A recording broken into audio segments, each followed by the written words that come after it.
Hello students, एक बार फिर से स्वागत है आपका अपनी फैमिली द ज्ञानपीठ में। आज मैं आपके लिए सेल साइकिल और सेल डिवीज़न का PYQ लेके आई हूँ, जिसको सॉल्व करने के बाद आपको ये क्लैरिटी मिल जाएगी कि किस टाइप के क्वेश्चन हमारे एग्जामिनेशन में आते हैं और हमें किस तरीके से पढ़ाई करनी चाहिए। तो चलिए स्टार्ट करते हैं। सबसे इसमें 2024 के क्वेश्चन भी इंक्लूडेड हैं, जो रीनीट हुआ था, जो नीट हुआ था, रीनीट हुआ था, सारे क्वेश्चन इसमें इंक्लूडेड हैं। तो सबसे पहला क्वेश्चन हम पढ़ते हैं, जिसमें दो स्टेटमेंट दिए हुए हैं। पहला स्टेटमेंट दिया हुआ है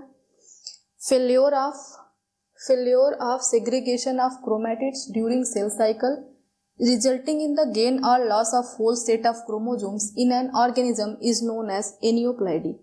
कह रहा है कि क्रोमैटिड्स के सेग्रीगेशन का जब फेल्योर हो जाता है, जब क्रोमैटिड्स अलग नहीं होती हैं ड्यूरिंग सेल साइकिल के दौरान जो क्रोमैटिड्स हैं वो अगर अलग नहीं होती, उनका सेग्रीगेशन नहीं होता है, तो रिजल्ट क्या मिलता है?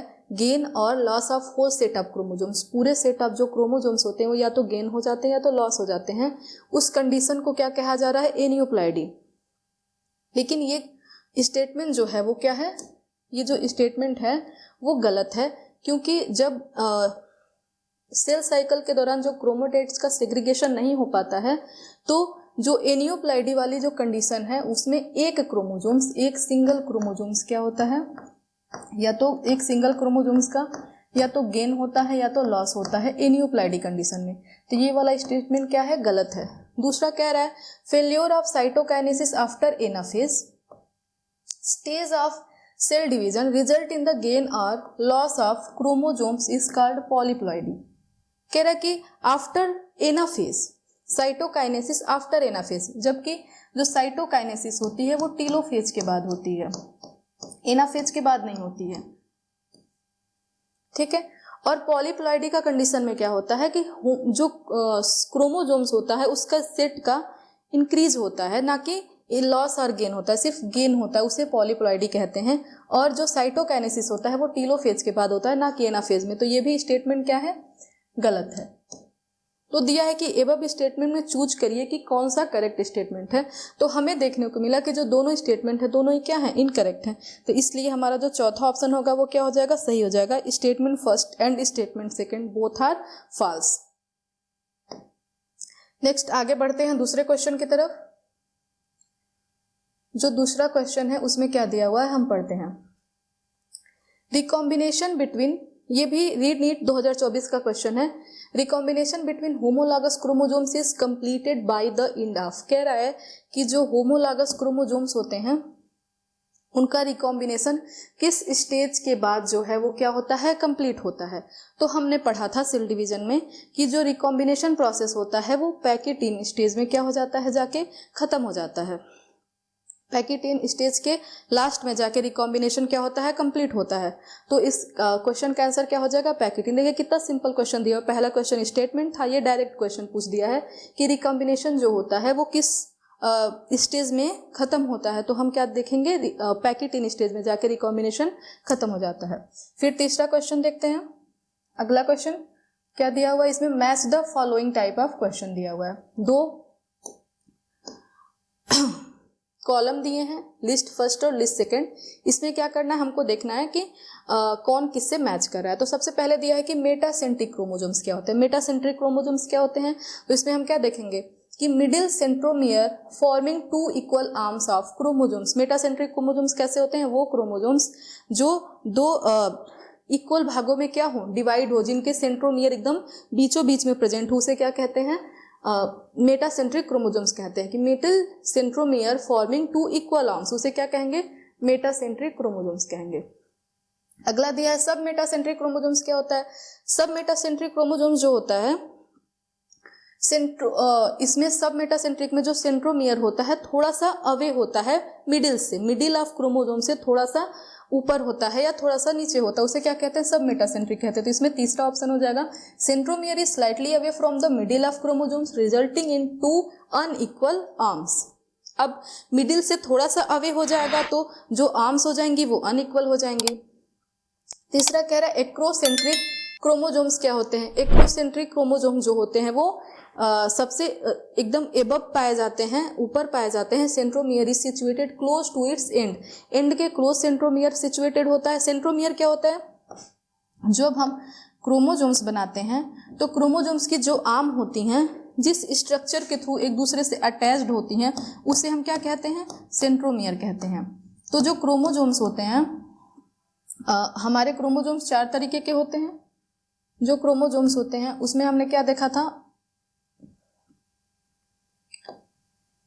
ये जो क्रोमोजोम्स है जो एकदम मिडिल से डिवाइडेड है, उसे क्या कहते हैं? मेटासेंट्रिक क्रोमोजोम्स कहते हैं। मान लो कि ये क्रोमोजोम्स है, ये थोड़ा सा अवे है मिडिल लाइन से, ये मान लो कि एक लाइन है तो यहाँ से थोड़ा सा अवे है, तो उसे क्या कहेंगे? सब मेटासेंट्रिक कहेंगे। एक्रोसेंट्रिक क्या होता है? जिसमें जो क्रोमोजोम्स का सेंट्रोमियर होता है वो एकदम एंड के पास पाया जाता है। और होता है टीलोसेंट्रिक। टीलोसेंट्रिक में क्या होता है कि इसमें जो क्रोमोजोम्स का एक टर्मिनल सेंट्रोमियर पाया जाता है, एकदम बहुत छोटा सा। इसे हम एक और नाम देते हैं जैसे कि सैटेलाइट, उस तरीके का। तो ये हो गया आपका सब मेटासेंट्रिक। ये क्या हो गया? मेटासेंट्रिक, सब मेटासेंट्रिक, एक्रोसेंट्रिक और टीलोसेंट्रिक। तो एक्रोसेंट्रिक क्या हो जाएगा कि ऐसा क्रोमोजोम्स सेंट्रोमियर जो कहाँ सिचुएटेड हो? एकदम से एंड पे सिचुएटेड हो, तो उसे क्या कहेंगे? एक्रोसेंट्रिक। और टीलोसेंट्रिक क्रोमोजोम्स क्या होते हैं? Chromosomes has a terminal centromere. तो इस डायग्राम से क्लियर हो रहा होगा। तो इसमें कौन सा ऑप्शन सही है? ए का तीसरा, ए का दूसरा, बी का तीसरा, सी का चौथा, तो इसमें हमको डी ऑप्शन जो है वो करेक्ट दिख रहा है। तो इस तरीके के क्वेश्चन आते हैं। अगला हम देखते हैं आगे, चौथा क्वेश्चन क्या पूछ रहा है। चौथा क्वेश्चन में भी मैच द फॉलोइंग टाइप का ही क्वेश्चन आया है, और ये जो है ये भी रीनीट 2024 का क्वेश्चन है। देखिए एक ही ईयर में कितने सारे क्वेश्चन जो है सेल डिवीजन से पूछे जाते हैं, जो कि बहुत ही इंपॉर्टेंट चैप्टर है। तो इसमें भी मैचिंग टाइप का क्वेश्चन है। मैचिंग टाइप के क्वेश्चन जो होते हैं कभी कभी थोड़े आसान भी होते हैं, थोड़े कभी कभी कठिन भी हो जाते हैं। ये नंबर गेनिंग क्वेश्चन होते हैं, क्योंकि अगर कभी कभी क्या होता है कि एक ही जो आंसर है उसको मिलाने से हमको ऑप्शन में सही और गलत का पता चल जाता है। तो हम देखते हैं कियास्मेटा का फॉर्मेशन कब होता है। ये जो है मियोसिस डिवीजन के प्रोफेज फर्स्ट से क्वेश्चन लिया गया है। पूछ रहा है कि कियास्मेटा का फॉर्मेशन किस स्टेज में होता है। तो हमको पता है कि कियास्मेटा का जो भी प्रोफेज फर्स्ट के जो सब फेजेस होते हैं उसमें क्या होता है? लेप्टोटीन, जाइगोटीन, पैकिटीन, डिप्लोटीन और डाइकाइनेसिस। तो यहाँ पे देखेंगे कियास्मेटा का जो फॉर्मेशन होता है वो डिप्लोटीन स्टेज में होता है। तो पहले का तीसरा जो है इसमें 2 ऑप्शन में दिया हुआ है। फिर कह रहा है क्रॉसिंग ओवर किस स्टेज में होता है। तो हम जानते हैं कि जो क्रॉसिंग ओवर होता है वो किस स्टेज में होता है? पैकिटीन स्टेज में होता है क्रॉसिंग ओवर। फिर कह रहा है कि सिनेप्टोनीमल कॉम्प्लेक्स का फॉर्मेशन कब होता है? सिनेप्टोनीमल कॉम्प्लेक्स का फॉर्मेशन जो होता है वो जाइगोटीन स्टेज में होता है। सिनेप्टोनीमल कॉम्प्लेक्स का फॉर्मेशन यानी कि जो क्रोमोजोम्स हैं, होमोलॉगस क्रोमोजोम साइनेप्सिस का प्रोसेस करते हैं, जिसमें आगे एक दूसरे से अटैच हो जाते हैं, एक कॉम्प्लेक्स स्ट्रक्चर बनाते हैं, जिसे हम क्या कहते हैं? सिनेप्टोनीमल कॉम्प्लेक्स कहते हैं। टर्मिनलाइजेशन ऑफ कियास्मेटा, कियास्मेटा का जो फॉर्मेशन हुआ था वो कब खत्म होता है? वो कब होता है? डाइकाइनेसिस, जो कि प्रोफेज फर्स्ट का लास्ट स्टेज है। तो अब हम देखते हैं तो हमको कौन सा ऑप्शन सही दिखाई दे रहा है? पहला का तीसरा, बी का पहला, सी का चौथा और डी का दूसरा। हमको ये पहला वाला ऑप्शन जो है वो करेक्ट दिखाई दे रहा है। तो ये हो गया आपका। अब हम आगे क्वेश्चन में बढ़ते हैं। 5वां क्वेश्चन, ये भी मैचिंग टाइप का क्वेश्चन है और ये भी रीनीट 2024 का ही क्वेश्चन है। रीनीट 2024 का क्वेश्चन है। चलिए हम इसको भी देखते हैं। इसमें भी दो कॉलम दिए हुए हैं, हमको क्या करना है? मैच करना है। और ये हमारा इंटरफेज से क्वेश्चन लिया गया है। क्या पूछ रहा है? Cell are metabolically active and proliferate. कौन सा ऐसा स्टेज है इंटरफेज का, कौन सा ऐसा फेज है जिसमें सेल जो है मेटाबोलिकली एक्टिव हैं और प्रोलिफरेट भी कर रहे हैं? तो वो कौन सा फेज हो जाएगा आपका? G1 G2 S phase.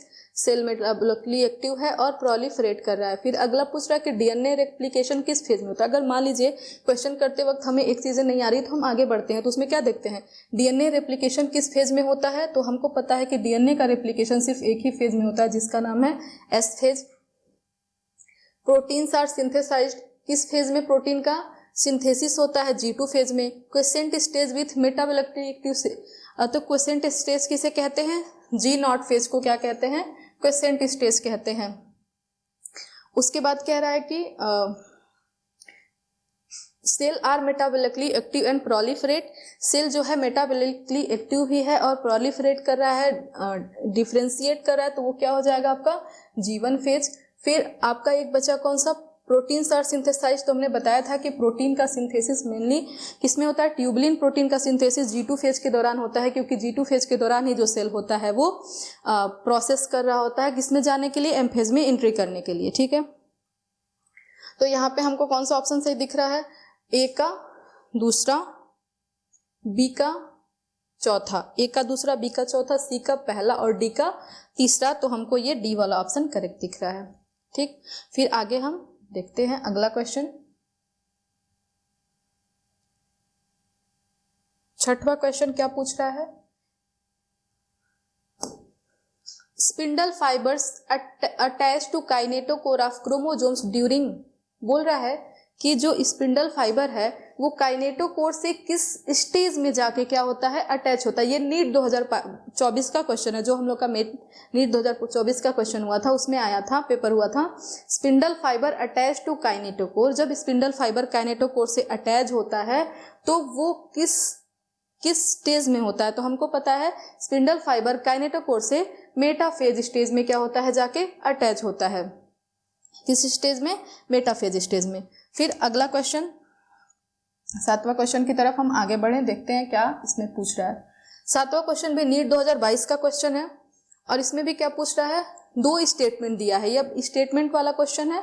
इसमें क्या दिया हुआ है? पहला statement, chromosomes become gradually visible under light microscope during leptotene stage. कह रहा है कि जो मियोसिस फर्स्ट का प्रोफेज फर्स्ट होता है उसमें कौन सा स्टेज होता है? पहला स्टेज लेप्टोटीन।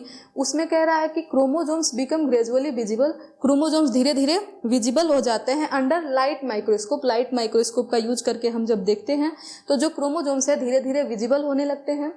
ये बात सही है। लेप्टोटीन स्टेज के दौरान जो क्रोमोसोम्स होते हैं लाइट माइक्रोस्कोप के अंदर हम इससे विजिबल हो जाते हैं।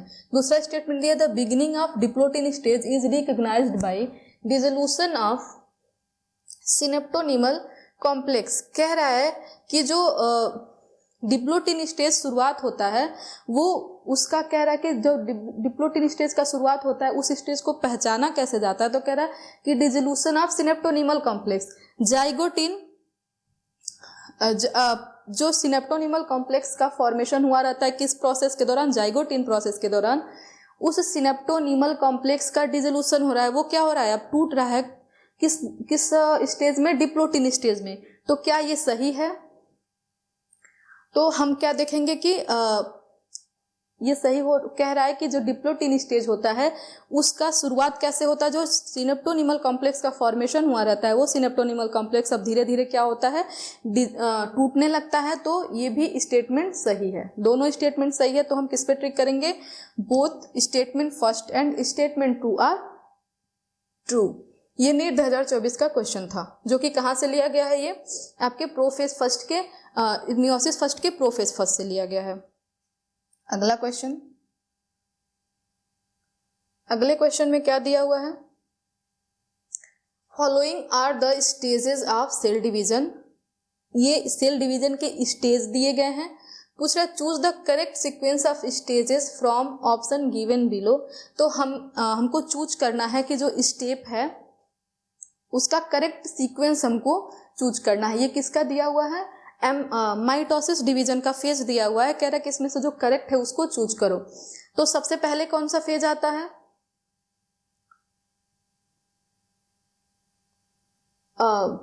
Gap one phase. सबसे पहले कौन सा फेज आएगा? गैप वन फेज आएगा। उसके बाद से ये पहला फेज है गैप वन, G1 फेज। दूसरा क्या आएगा? G1 के बाद क्या आता है? S phase, synthesis phase. और फिर सिंथेसिस फेज के बाद कौन सा फेज आता है? गैप टू फेज, यानी कि G2 फेज। और G2 फेज के बाद क्या होता है, G2 फेज के बाद सेल जो होती है M फेज में एंट्री करती है माइटोटिक डिवीजन के, जिसे हम क्या कहते हैं, M फेज का पहला स्टेज क्या होता है, कैरियोकाइनेसिस। तो चौथा कैरियोकाइनेसिस। कैरियोकाइनेसिस के बाद क्या होता है, साइटोकाइनेसिस। तो हम देखेंगे कौन सा ऑप्शन सही है, पहले ई है, ई के बाद कौन सा ऑप्शन है, सी। ई के बाद सी कहाँ पे है, एक ही जगह हमको देखने को मिल रहा है कि ई के बाद सी वाला ऑप्शन है, उसके बाद क्या है, सी के बाद ए, ई सी ए, उसके बाद कौन सा ऑप्शन है, डी, और डी के बाद बी। तो ये डी वाला जो आंसर है वो क्या है, करेक्ट है। सीक्वेंस क्या होता है माइटोटिक डिवीजन का, सबसे पहले गैप 1 फेज आता है, गैप 1 फेज के बाद सिंथेसिस फेज, सिंथेसिस फेज के बाद गैप 2 फेज, गैप 2 फेज के बाद जो सेल होती है वो एम फेज में इंटर करती है, जिसका पहला स्टेज क्या होता है, कैरियोकाइनेसिस, न्यूक्लियस डिवाइड करता है। न्यूक्लियस डिवाइड करने के बाद जो सेल होती है उसमें साइटोकाइनेसिस होता है, सेल डिवाइड कर जाती है। तो इससे जो डी वाला ऑप्शन है वो आपका करेक्ट है। आगे इसमें भी मैचिंग टाइप का क्वेश्चन है, और ये जो है नीट 2024 का क्वेश्चन है। इसमें क्या देखते हैं, दो मैच द कॉलम, हमको क्या करना है, कॉलम को मैच करना है। डाइकाइनेसिस पैकेटिन, ये भी मियोसिस फर्स्ट के प्रोफेज फर्स्ट से लिया गया क्वेश्चन है। कह रहा है कि डाइकाइनेसिस के दौरान क्या होता है, प्रोफेज फर्स्ट के सब फेजेज है और उनकी स्पेसिफिक कैरेक्टर दिए हैं, दोनों को हमको क्या करना है, मैच करना है। डाइकाइनेसिस के दौरान क्या होता है, तो डाइकाइनेसिस के दौरान हमको पता है कि जो कियास्मेटा का फॉर्मेशन हुआ था डिप्लोटिन स्टेज में वो क्या हो जाएगा, वो खत्म हो जाता है। तो कंप्लीशन ऑफ टर्मिनलाइजेशन ऑफ कियास्मेटा, ये क्या हो गया डाइकाइनेसिस में।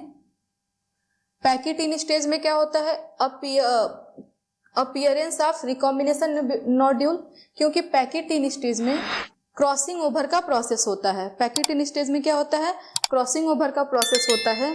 रिकॉम्बिनेशन नोड्यूल का जो होते हैं अपीयर होते हैं, उसके बाद जो जहाँ पे रिकॉम्बिनेशन नोड्यूल बनते हैं वहीं पे क्रॉसिंग ओवर होता है, और क्रॉसिंग ओवर जो किसको लीड करता है, रिकॉम्बिनेशन को लीड करता है। इसी की वजह से जेनेटिक वेरिएशन देखने को मिलते हैं। ठीक है, तो ए का दूसरा और बी का चौथा, और सी का कौन सा हो जाएगा, जाइगोटिन स्टेज में क्या होता है, जाइगोटिन स्टेज में सिनेप्टोनिमल कॉम्प्लेक्स का फॉर्मेशन होता है। जाइगोटिन स्टेज में सिनेप्टोनिमल कॉम्प्लेक्स का फॉर्मेशन होता है, और लेप्टोटिन में क्रोमोसोम जो हैं वो thread like, thin thread like, chromatin like दिखाई देते हैं। तो यहाँ पे कौन सा ऑप्शन आपको सही दिख रहा है, सी वाला ऑप्शन।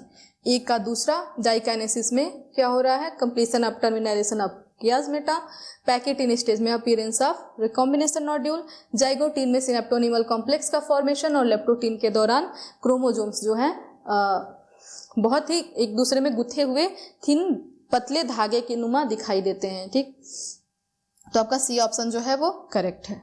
आगे बढ़ते हैं, अगला क्वेश्चन, क्वेश्चन नंबर 10 में क्या पूछा हुआ है, कह रहा कि अमंग द यूकैरियोट्स में अगर हम देखें, replication of DNA takes place in eukaryotic organism में डीएनए का रेप्लिकेशन किस फेज में होता है, तो ये नीट 2023 का क्वेश्चन है और बहुत ही आसान क्वेश्चन है। ये कई बार पढ़ाया, सबसे ज्यादा इंपॉर्टेंट बताया जाता है पढ़ाते वक्त को। डीएनए का जो रेप्लिकेशन होता है वो एक स्पेसिफिक फेज में होता है, जिसे हम क्या कहते हैं, एस फेज कहते हैं। तो यहाँ पे आंसर क्या हो जाएगा, एस फेज के दौरान यूकैरियोटिक ऑर्गेनिज्म में डीएनए का क्या होता है, रेप्लिकेशन होता है। Next question,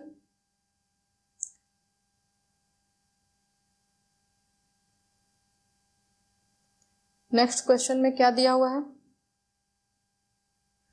Which of the following stages of meiosis involves division of centromere?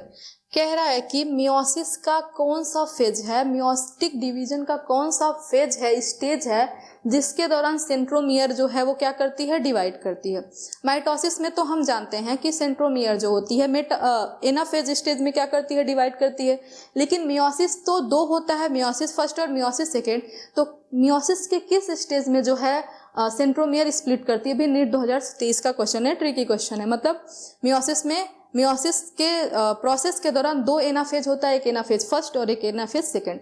तो एनाफेज फर्स्ट के दौरान क्या होता है, एनाफेज फर्स्ट के दौरान जो होमोलागस क्रोमोजोम्स मेटाफेज के फर्स्ट के दौरान जो होमोलागस क्रोमोजोम्स मेटाफेजिक प्लेट पे आके अरेंज हो गए रहते हैं, डबल मेटाफेजिक प्लेट बना रहे होते हैं।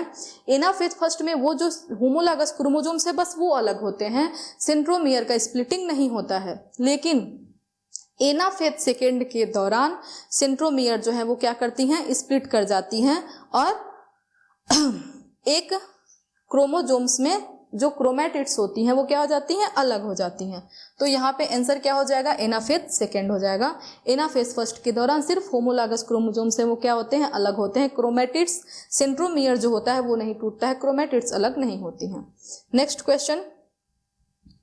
क्वेश्चन में क्या दिया है, the process of appearance of recombination nodule, the process of appearance of recombination nodules occurs at which substage of prophase first in meiosis। कह रहा है कि the process of appearance of recombination nodule occurs at substage of prophase first in meiosis, मतलब prophase meiosis first के कौन से सब stage में रिकॉम्बिनेशन नोड्यूल का अपीयरेंस होता है। रिकॉम्बिनेशन नोड्यूल किस स्टेज में जाके दिखाई देती है, तो हम क्या देखेंगे, हमको पता है जिस स्टेज में क्रॉसिंग ओवर का प्रोसेस होगा उसी स्टेज में हमको क्या होगा, रिकॉम्बिनेशन नोड्यूल दिखाई देंगी। तो हमको पता है जो क्रॉसिंग ओवर का प्रोसेस होता है वो किस स्टेज में होता है, पैकेटिन स्टेज में होता है। तो रिकॉम्बिनेशन नोड्यूल भी पैकेटिन स्टेज में ही दिखाई देंगे। ये भी नीट 2023 का क्वेश्चन है। नेक्स्ट क्वेश्चन कह रहा कि इसमें भी मैच द कॉलम टाइप का क्वेश्चन है। ये जो है आपके माइटोटिक डिवीजन से क्वेश्चन लिया गया है, नीट 2023 का क्वेश्चन। इसमें क्या पूछ रहा है कि एम फेज के दौरान क्या होता है, तो एम फेज क्या है, एम फेज जो होता है वो इक्वेशनल डिवीजन होता है। एम फेज को हम क्या कहते हैं, इक्वेशनल डिवीजन कहते हैं। G2 फेज क्या होता है, G2 फेज जो होता है इंटरवल बिटवीन, नहीं, G2 फेज के दौरान प्रोटीन का सिंथेसिस होता है। G2 फेज के दौरान प्रोटीन बहुत ज्यादा मात्रा में सिंथेसाइज होते हैं।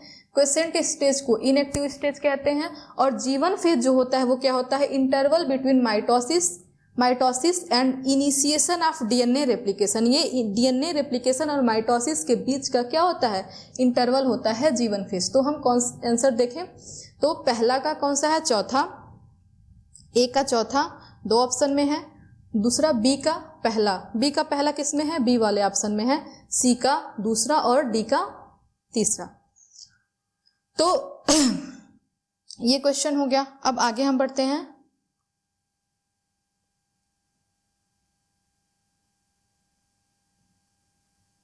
फोर्टीन क्वेश्चन देखें क्या कह रहा है। 14 क्वेश्चन में कह रहा है, स्टेटमेंट वाला क्वेश्चन है, ये भी नीट 2023 का क्वेश्चन है। तो आप देखिए एक ही ईयर में इस चैप्टर से, पर्टिकुलर चैप्टर से कितने ज्यादा क्वेश्चन आ रहे हैं। अभी हमने 24 और 23 का ही लिया, अभी 14 क्वेश्चन हो गए। पहला देखते हैं, tetrad formation is seen during leptotene. कह रहा है कि लेप्टोटीन के दौरान टेट्राड का फॉर्मेशन होता है। वो भी पूछा क्या है कि करेक्ट स्टेटमेंट कौन सा है, तो कह रहा है कि tetrad formation is seen during leptotene के दौरान तो जो क्रोमोजोम्स होते हैं वो कैसे होते हैं, धागे नुमा होते हैं, एक दूसरे में लिपटे हुए होते हैं। तो वो कहां से टेट्राड का फॉर्मेशन करेंगे, तो ये स्टेटमेंट क्या है, गलत है। कह रहा है during anaphase the centromere split and chromatid separate. कह रहा है कि एनाफेज के दौरान सेंट्रोमियर क्या हो जाती है, स्प्लिट हो जाती है, और क्रोमैटिड्स क्या हो जाती हैं, सेपरेट हो जाती हैं। सही बात है, एनाफेज के दौरान ही सेंट्रोमियर क्या करती हैं, स्प्लिट करती हैं, और क्रोमैटिड्स सेपरेट होते हैं। फिर कह रहा है कि terminalisation takes place during pachytene के दौरान क्या टर्मिनलाइजेशन होता है, नहीं, वो किस स्टेज में होता है, डाइकाइनेसिस के द्वारा होता है। तो ये भी क्या है, गलत है। नेक्स्ट क्या है, nucleolus Golgi complex and ER are reform during telophase. ये बात सही है कि जब प्रोफेज का स्टार्टिंग होता है, प्रोफेज स्टेज के दौरान जो इंडोप्लाज्मिक रेटिकुलम, गोल्जी कॉम्प्लेक्स और न्यूक्लियोलस क्या हो जाते हैं, डिसअपीयर हो जाते हैं। लेकिन टीलोफेज स्टेज के दौरान फिर से ये सारे क्या हो जाते हैं, रिफॉर्म हो जाते हैं। Next, crossing over takes place between sister chromatids of homologous chromosomes. ये कह रहा है कि जो क्रॉसिंग ओवर है वो सिस्टम होमोलॉगस क्रोमोसोम्स के सिस्टर क्रोमेटिड्स के बीच में होता है, जबकि हमको पता है कि क्रॉसिंग ओवर का जो प्रोसेस होता है वो किसमें होता है, non sister chromatids of homologous chromosome. तो ये वाला ऑप्शन गलत है। तो देखते हैं कौन कौन सा सही है, ए, बी और डी। बी और डी वाला जो ऑप्शन है वो क्या है, सही है। तो हम इस पे क्या करेंगे, ट्रिक मार देंगे, पहला वाला बी और डी वनली ऑप्शन जो है वो सही है। नेक्स्ट क्वेश्चन क्या दिया हुआ है, ये भी स्टेटमेंट वाला क्वेश्चन है, नीट 2023 का क्वेश्चन है। इसमें क्या दिया हुआ है, during G0 phase of cell cycle the cell is metabolically inactive. कह रहा है कि जो G0 फेज होता है, क्वेसेंट फेज होता है, उस दौरान जो सेल है वो क्या होता है, मेटाबोलिकली इनएक्टिव होता है। ऐसा क्या ये सही बात है, नहीं। सेल जो होता है मेटाबोलिकली एक्टिव होता है लेकिन डिवाइड नहीं कर रहा होता है, इनएक्टिव स्टेज में चला जाता है। तो ये वाला स्टेटमेंट क्या है, गलत है। स्टेटमेंट 2 क्या दिया है, the centromere undergo duplication during centrosomes undergo duplication during S phase of interphase. सही बात है, ये जो स्टेटमेंट है वो सही है। एस फेज के दौरान दो चीजों का डुप्लीकेशन होता है, पहला डीएनए जो होता है न्यूक्लियस में डुप्लीकेट होता है, और जो सेंट्रोसोम्स होता है वो साइटोप्लाज्म में जाके डुप्लीकेट होता है। तो इसमें क्या है, पहला स्टेटमेंट गलत है और दूसरा स्टेटमेंट क्या है, सही है। तो क्या कौन सा ऑप्शन सही है, statement first is incorrect but statement second is correct. तो तीसरा जो ऑप्शन हो जाएगा वो सही हो जाएगा। तो देखिए, जब कॉन्सेप्ट अगर क्लियर रहेगा चैप्टर का तो इस तरीके से हम क्वेश्चन आसानी से लगा सकते हैं। तो एनसीईआरटी पढ़ना कितना ज़्यादा ज़रूरी है नीट के एग्जामिनेशन के लिए, आपको क्वेश्चन देख के पता चल रहा होगा कि हर एक एनसीईआरटी के हर एक लाइन से क्वेश्चन पूछा गया है, और चैप्टर में कोई ऐसा टॉपिक नहीं है जिसको हम छोड़ सकते हैं। हर एक टॉपिक से क्वेश्चन पूछा हुआ है और एनसीईआरटी से ही क्वेश्चन पूछा हुआ है। नेक्स्ट क्वेश्चन में हम आगे बढ़ते हैं। 16 क्वेश्चन में क्या पूछ रहा है, 16 क्वेश्चन में कह रहा है कि the dissolution of synaptonemal complex occurs during 2023 Manipur वाले एग्जाम में पूछा गया था कि जो सिनेप्टोनीमल कॉम्प्लेक्स का डिसोल्यूशन होता है वो किस स्टेज में होता है। तो आपको पता है सिनेप्टोनीमल कॉम्प्लेक्स का फॉर्मेशन किस स्टेज में होता है, जाइगोटिन स्टेज में होता है, और इसका डिसोल्यूशन किस स्टेज में होता है, डिप्लोटिन स्टेज में। भी पिछले क्वेश्चन में भी हम देखे थे कि सिनेप्टोनीमल कॉम्प्लेक्स का डिसोल्यूशन किस में हो रहा था, आपका डिप्लोटिन स्टेज में हो रहा था। तो ये हो गया आपका आंसर बी, डिप्लोटिन स्टेज में क्या होता है, सिनेप्टोनीमल कॉम्प्लेक्स का डिसोल्यूशन होता है। नेक्स्ट आगे 17 क्वेश्चन,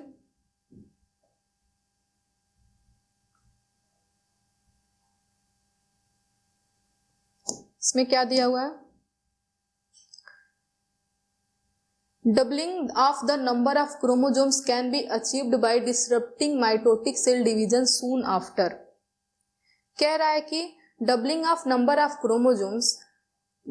क्रोमोसोम्स की जो डबलिंग है वो डबल होगा। कब डबल होगा, किस कंडीशन में डबल होगा, और disrupting mitotic cell division soon after, जो कि माइटोटिक सेल डिवीजन के किस स्टेज में जो होगा, क्या होगा, क्रोमोसोम्स नंबर जो हैं वो क्या कर जाएंगे, डबल कर जाएंगे। तो आपको पता है किस स्टेज में होता है ये वाला प्रोसेस। तो हम देखते हैं ये मेटाफेज के दौरान होता है। अगर मेटाफेज स्टेज को क्या कर दिया जाए, डिस्टर्ब कर दिया जाए, माइटोटिक डिवीजन के मेटाफेज स्टेज को क्या कर दिया जाए, खराब कर दिया जाए, यानी कि उसमें गड़बड़ी ला दी जाए, तो जो क्रोमोसोम्स नंबर है वो क्या हो जाएंगे, डबल हो जाएंगे।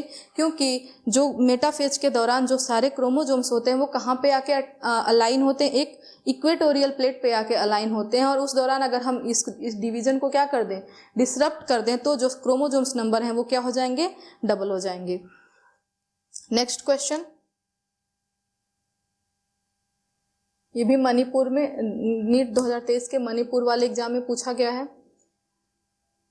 कह रहा है कि during which stage of mitosis के किस स्टेज में, mitosis and meiosis respectively, does the centromere of each chromosomes split. Mitosis और मियोसिस के किस स्टेज में जो सेंट्रोमियर होता है वो स्प्लिट करता है। तो माइटोसिस के एनाफेज में और मियोसिस के एनाफेज सेकेंड में जो क्या करता है, सेंट्रोमियर स्प्लिट कर जाता है। तो माइटोसिस के किस फेज में स्प्लिट करता है सेंट्रोमियर? माइटोसिस डिवीजन के एनाफेज में।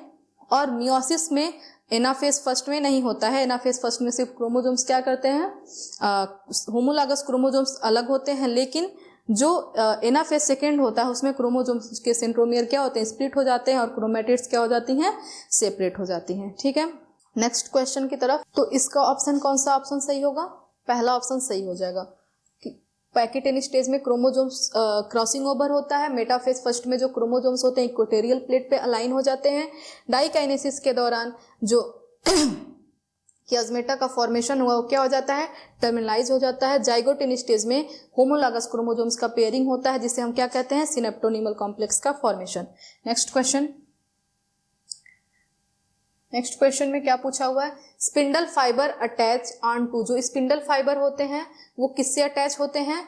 तो हमने पहले पढ़ा था, जो स्पिंडल फाइबर होते हैं kinetochore of chromosomes, kinetochores of the chromosomes, ये क्रोमोसोम्स के काइनेटोकोर से जाके अटैच हो जाते हैं मेटाफेज के दौरान। ये नीट 2016 का क्वेश्चन है, जो फर्स्ट बार हुआ था उसका क्वेश्चन है। नेक्स्ट 50 क्वेश्चन क्या पूछा हुआ है, Which of the following is not a characteristic feature during meiosis in during mitosis in somatic cell? कह रहा है कि सोमैटिक सेल जो हमारी बॉडी की सेल होती हैं, एक्सेप्ट जर्म सेल के अलावा जितनी भी सेल होती है हमारी बॉडी में, उन्हें हम क्या कहते हैं, सोमैटिक सेल कहते हैं। तो कह रहा है कि which of the following is not a characteristic feature during mitosis in somatic cell? Characteristic feature नहीं है माइटोसिस डिवीजन का, तो कौन सा नहीं है? कह रहा है chromosomes movement, synapsis, spindle fibre, disappearance of nucleus. तो माइटोटिक सेल डिवीजन का कैरेक्टरिस्टिक फीचर साइनेप्सिस नहीं है, क्योंकि साइनेप्सिस जो होता है वो मियोसिस डिवीजन के दौरान होता है, माइटोसिस डिवीजन के दौरान सिनेप्सिस नहीं होता है। तो ये वाला ऑप्शन क्या हो जाएगा, सही हो जाएगा। नेक्स्ट क्वेश्चन कह रहा है, in meiosis crossing over is initiated at. Meiosis process के दौरान जो क्रॉसिंग ओवर होता है वो किस स्टेज में इनिशिएट होता है? तो क्रॉसिंग ओवर किस स्टेज में होता है, पैकेटिन स्टेज में होता है, हमको पता है। ठीक, नेक्स्ट क्वेश्चन। कई बार ये क्वेश्चन रिपीट कर चुका, तो इस PYQ से सॉल्व करने से क्या हमें पता चल रहा है कि जो क्वेश्चन होते हैं वो रिपीट करते हैं, अलग अलग तरीके से पूछे जाते हैं, एक ही क्वेश्चन को कई तरीके से घुमा के पूछा जाता है। तो PYQ सॉल्व करना बहुत ज़्यादा जरूरी होता है नीट और जेईई जैसे एग्जामिनेशन में। ठीक है, नेक्स्ट हम बात करते हैं arrange the following events of meiosis in correct sequence. Meiosis के इवेंट्स को हमको क्या करना है, करेक्ट सीक्वेंस में अरेंज करना है। तो क्या होगा, सबसे पहले क्या होता है, सबसे पहले क्या हो जाएगा, क्रॉसिंग ओवर, साइनेप्सिस। सबसे पहले साइनेप्सिस होता है, फिर क्रॉसिंग ओवर होता है। डिसअपीयरेंस ऑफ न्यूक्लियोलस जो होता है प्रोफेज के सबसे लास्ट में होता है। ठीक है, डिसअपीयरेंस ऑफ न्यूक्लियोलस कब होता है, प्रोफेज के सबसे लास्ट में होता है। तो सबसे पहले कौन सा हो जाएगा, साइनेप्सिस जाइगोटिन स्टेज में होता है। उसके बाद क्या हो जाएगा, क्रॉसिंग ओवर, जाइगोटिन स्टेज के बाद क्रॉसिंग ओवर के बाद टर्मिनेशन ऑफ कियाज्मेटा, और उसके बाद डिसअपीयरेंस ऑफ न्यूक्लियोलस का डिसअपीयरेंस प्रोफेज के लास्ट में होता है। तो कौन सा ऑप्शन सही हो जाएगा, दूसरा, पहला, तीसरा और चौथा, डी वाला ऑप्शन जो है वो करेक्ट है। Next question, a somatic cell that has just completed the S phase of its cell cycle. कह रहा है कि एक सोमैटिक सेल जो एस फेज को अभी तुरंत कंप्लीट किया है, just completed the S phase of its cell cycle as compare to gamete of the same species has. अगर हम एक सोमैटिक सेल और एक गैमीट सेम स्पीसीज है उसके सोमैटिक सेल और गैमीट की कंपेयर करें, तो कह रहा है कि सोमैटिक सेल जो है उसके उन दोनों में कंपेयर करें तो क्या होगा इनके पास एस फेज के बाद, तो twice the number of chromosomes and 4 times amount of DNA। तो क्या हो जाएगा ऑप्शन आपका, चलिए देखते हैं। Twice the number of chromosomes, somatic cell में क्रोमोसोम्स नंबर क्या होता है, ज्यादा होता है, and 4 times amount of DNA। अगला क्या दिया है कि 4 times number of chromosomes and twice the amount of DNA, twice the number of chromosomes and twice the amount of DNA, और same the number of chromosomes but the twice the amount of DNA। तो कह रहा somatic cell है, एक somatic cell है, यानी कि जो सोमैटिक सेल होती है वो कैसी होती है, डिप्लॉयड है, सोमेटिक सेल कैसी होती है, डिप्लॉइड होती है, और जो गैमीट होता है वो कैसा होता है, हैप्लॉइड होता है। तो कह रहा है कि एस फेज के बाद सोमेटिक सेल में क्या होगा और गैमीट में क्या होगा। तो सोमेटिक सेल में क्रोमोजोम्स नंबर डबल है तो twice the number of chromosomes, और अमाउंट ऑफ डीएनए भी क्या हो जाएगा, इससे 4 गुना हो जाएगा, क्योंकि इसमें क्रोमोजोम्स नंबर भी ज्यादा है। तो ये क्या हो जाएगा, आपका पहला वाला ऑप्शन जो है वो सही है। Next 54 question, select the correct option. इसमें से करेक्ट ऑप्शन कौन सा है वो हमको सिलेक्ट करना है। कह रहा है कि synapsis aligns homologous chromosomes, synapsis aligns homologous chromosomes. Synapsis किस फेज में होता है, साइनेप्सिस जो है जाइगोटीन में होता है, ठीक, ए का दूसरा। फिर कह रहा है कि synthesis of RNA and protein, RNA और प्रोटीन का सिंथेसिस किस फेज में होता है, G2 फेज में होता है। नेक्स्ट क्या कह रहा है, action of enzyme phase recombinase, enzyme जो है रिकॉम्बिनेज एंजाइम किस फेज में एक्टिव होता है, पैकिटीन स्टेज में। और नेक्स्ट क्या है, centriole do not separate but chromatids moves towards opposite poles. Centromere जो है वो नहीं डिवाइड होती है, लेकिन जो क्रोमेटिड्स हैं वो अपोजिट पोल की तरह मूव करते हैं, किसमें, आपके एनाफेज फर्स्ट में। तो ऑप्शन कौन सा करेक्ट हो जाएगा, ए का दूसरा, बी का तीसरा, ए का दूसरा, बी का तीसरा, सी का चौथा और डी का, सी का पांचवा और डी का चौथा। ए का दूसरा, सी का तीसरा, बी का तीसरा, सी का पांचवा और डी का, आपका डी वाला जो ऑप्शन है वो क्या हो जाएगा, करेक्ट हो जाएगा। Next question 55, during which phase of cell cycle amount of DNA in a cell remain at 4C level if the initial amount of denoted as 2C। तो कह रहा है कि किस फेज में जो डीएनए का कंटेंट है वो 4C हो जाएगा, अगर शुरुआत में डीएनए का कंटेंट 2C है तो किस फेज में हो जाएगा, during denoted eight 2C initial. तो जीवन में अगर 2C है तो एस फेज में क्या हो जाएगा, 4C हो जाएगा। अगर जीवन में 2C है तो एस फेज में क्या हो जाएगा, सॉरी ये थोड़ा सा मिस्टेक हो गया, क्या हम देखेंगे, कह रहा है कि during which phase of cell cycle amount of DNA in a cell remain at 4C level. 4C level पे होगा, initial amount of DNA is 2C। तो अगर जीवन में डीएनए का अमाउंट कितना है, 2C, तो एस में क्या हो जाएगा, 4C। और जब सेल एस से किस में जाएगा, G2 में जाएगा, तब भी उसका अमाउंट क्या रहेगा, 4C ही रहेगा। तो यहाँ पे ऑप्शन क्या हो जाएगा, ओनली G2, ठीक है। Next question, in S phase of the cell cycle, cell cycle के में एस फेज के दौरान क्या होता है, तो हमको पता है amount of DNA double in each cell, हर एक सेल में जो डीएनए होता है वो अमाउंट क्या हो जाता है, डबल हो जाता है। Next question, the enzyme recombinase is required, the enzyme recombinase is required at which stage of meiosis, meiosis के किस स्टेज में रिकॉम्बिनेज एंजाइम जो होता है वो जरूरी होता है, तो कौन से स्टेज में, पैकिटीन स्टेज में, क्योंकि इसी स्टेज में क्या होता है, क्रॉसिंग ओवर का प्रोसेस होता है, ठीक। नेक्स्ट क्वेश्चन, नेक्स्ट क्वेश्चन क्या कह रहा है कि the complex formed by a pair of synapsed homologous chromosomes is called. जो दो होमोलॉगस क्रोमोसोम्स के साइनेप्सिस प्रोसेस के दौरान जो पेयर क्या बोला, कॉम्प्लेक्स का फॉर्मेशन होता है उसे हम क्या कहते हैं, तो उसे हम बाईवैलेंट या टेट्राड कहते हैं, जिसके बारे में हमने चर्चा किया था कि बाईवैलेंट क्यों कहा जाता है, क्योंकि उसमें 2 होमोलॉगस क्रोमोसोम्स होते हैं, और टेट्राड क्यों कहा जाता है, क्योंकि उसमें 4 क्रोमैटिड्स होती हैं। Next question, a stage in a cell division is shown in figure, ठीक है।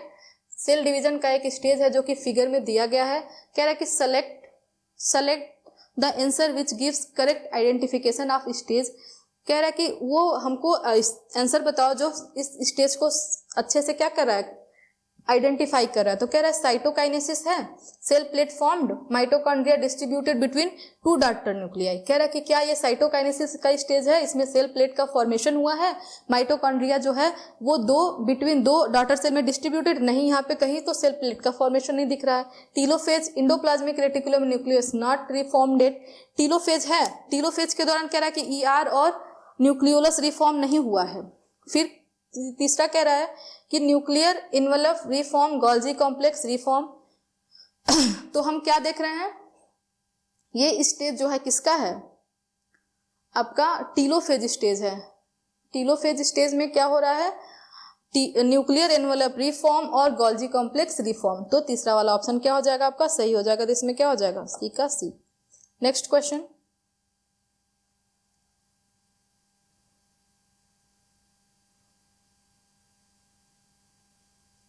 ड्यूरिंग मियोसिस फर्स्ट, कह रहा है कि मियोसिस फर्स्ट के दौरान chromosomes start pairing at, chromosomes जो है किस फेज में पेयरिंग स्टार्ट करते हैं, जाइगोटीन में। जाइगोटीन में ही क्रोमोजोम्स क्या होते हैं, सिनेप्टोनिमल कॉम्प्लेक्स का फॉर्मेशन करते हैं। नेक्स्ट क्वेश्चन, नेक्स्ट क्वेश्चन में क्या कह रहा है कि a stage of mitosis in the shown figure, figure में माइटोसिस का एक स्टेज दिया गया है। Which stage is it and what are character, कह रहा है कि ये कौन सा स्टेज है और इसका कैरेक्टरिस्टिक फीचर क्या है। तो डायग्राम देख के हमें पता चल रहा है ये कौन सा स्टेज है। ये जो स्टेज है वो कौन सा स्टेज है, मेटाफेज का स्टेज है। इसमें क्या कह रहा है कि मेटाफेज है, spindle fibre attach to the kinetochore, centromere split and chromatids separate. Metaphase तो सही दिया हुआ है, लेकिन स्पिंडल फाइबर जो है काइनेटोकोर से अटैच है, ये भी सही दिया है, लेकिन इसमें कह रहा है कि सेंट्रोमियर स्प्लिट कर जा रही है, जबकि ऐसा नहीं होता है। मेटाफेज के दौरान सेंट्रोमियर स्प्लिट नहीं करती है। नेक्स्ट क्या दिया है, metaphase chromosomes move to spindle equator, chromosomes made up of 2 sister chromatids. ये थोड़ा हमको सही दिख रहा है, तो ये वाला ऑप्शन क्या हो जाएगा, सही हो जाएगा। क्रोमोजोम्स जो हैं वो कहाँ हैं, एकदम इक्वेटर पे आके अलाइन हो गए हैं। क्रोमोजोम जो है 2 सिस्टर क्रोमैटिड से मिलके बने होते हैं, इस तरीके से हैं क्रोमोजोम्स। आपको यहाँ पे 1 सिस्टर क्रोमैटिड्स 2 सिस्टर क्रोमैटिड्स देखने को मिल रहा है। Next question, during the metaphase stage of mitosis spindle fibre attach to chromosomes at, metaphase, mitosis के मेटाफेज के दौरान जो स्पिंडल फाइबर होती है वो क्रोमोजोम से किससे अटैच होती है, तो किससे अटैच होती है, काइनेटोकोर से। ये किससे अटैच होती है, काइनेटोकोर से। तो यहाँ पे नीट 2024 के से लेकर के 2013 तक के सारे क्वेश्चन पीवाईक्यू जो सेल डिवीजन से रिलेटेड है, हमने यहाँ पे क्या कर दिया, इसको कंप्लीट करवा दिया। मैं आई होप आप लोग को ये सारी चीजें समझ में आई होंगी, और आगे भी नेक्स्ट चैप्टर के भी हम क्वेश्चन इस तरीके से लेके आएंगे। समझ में आएगा तो शेयर करिएगा। Thank you, God bless you.